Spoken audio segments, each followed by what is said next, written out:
इस समय social media पर तस्वीरों के वायरल करने का खेल जहां एक तरफ कांग्रेस ने शुरू किया तो वहीं दूसरी तरफ भारतीय जनता पार्टी के आपत्ति लगाने के बाद तुरंत ही कांग्रेस के ऑफिशियल वेबसाइट यानी ऑफिशियल साइट से मोदी का गला कटा हुआ फोटो हटा दिया गया। उसके बाद आखिरकार बाबा साहेब भीमराव अम्बेडकर की फोटो के साथ कौन सा ऐसा खिलवाड़ हुआ जो मायावती को गुस्से में ला सकता है, और अब क्यों मायावती सड़कों पर उतरने की चेतावनी दे रही है। नमस्कार, मैं हूं पीयूष मणि अवस्थी। आप देख रहे हैं इंडिया जंक्शन की खास पेशकश सत्ता का बायोस्कोप, जहां एक तरफ इस समय सोशल मीडिया पर चर्चा चल रही थी कि मोदी का एक गला कटा हुआ फोटो सोशल मीडिया पर कांग्रेस की सोशल मीडिया वॉल पोस्ट पर किया गया और उसे तुरंत ही हटा भी दिया गया। लेकिन उसके तुरंत बाद मायावती गुस्से में आई।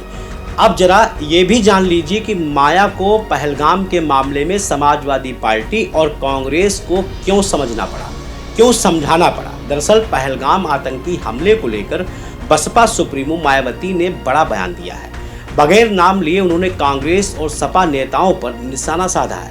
मायावती ने कहा, पहलगाम आतंकी हमले को लेकर सभी पार्टियां एकजुट होकर सरकार के कदम से यानी सरकार के हर कदम के साथ खड़े होना चाह रही है, ना कि इसकी आड़ में पोस्टरबाजी और बयानबाजी के जरिए घिनौनी राजनीति की जानी चाहिए, क्योंकि इससे लोगों में कंफ्यूजन पैदा हो रहा है जो देशभक्ति में ठीक नहीं है।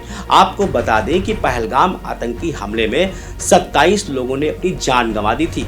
इनमें कानपुर के रहने वाले कारोबारी शुभम द्विवेदी भी शामिल हैं। पहलगाम हमले को लेकर देश में सियासत का दौर शुरू हो गया है। कांग्रेस और सपा के कई नेताओं ने इसके लिए केंद्र सरकार को जिम्मेदार ठहराया।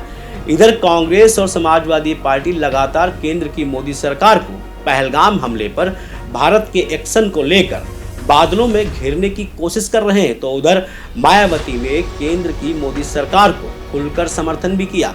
इसके अलावा मायावती ने पहलगाम हमले के अलावा डॉक्टर भीमराव अम्बेडकर के मुद्दे पर भी सपा और कांग्रेस पर तीखा प्रहार किया।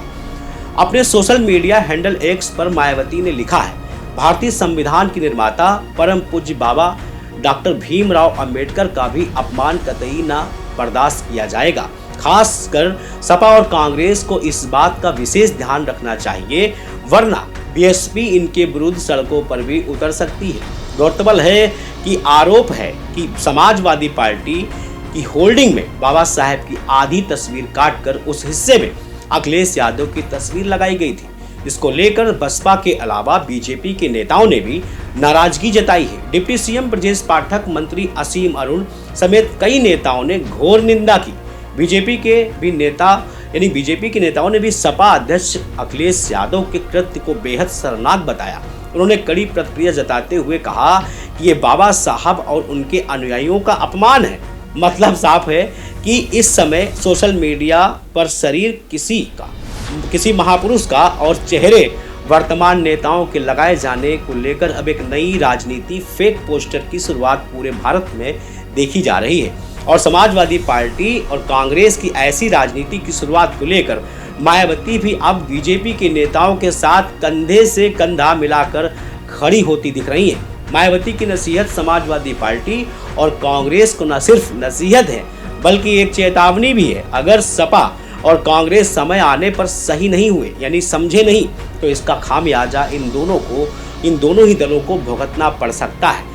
आपको इंडिया जंक्शन की हमारी खास पेशकश सत्ता का बायोस्कोप कैसी लगी, हमें अपना फीडबैक देना ना भूलिए। हम फिर हाजिर होंगे एक नए अपडेट के साथ। तब तक देखते रहें इंडिया जंक्शन।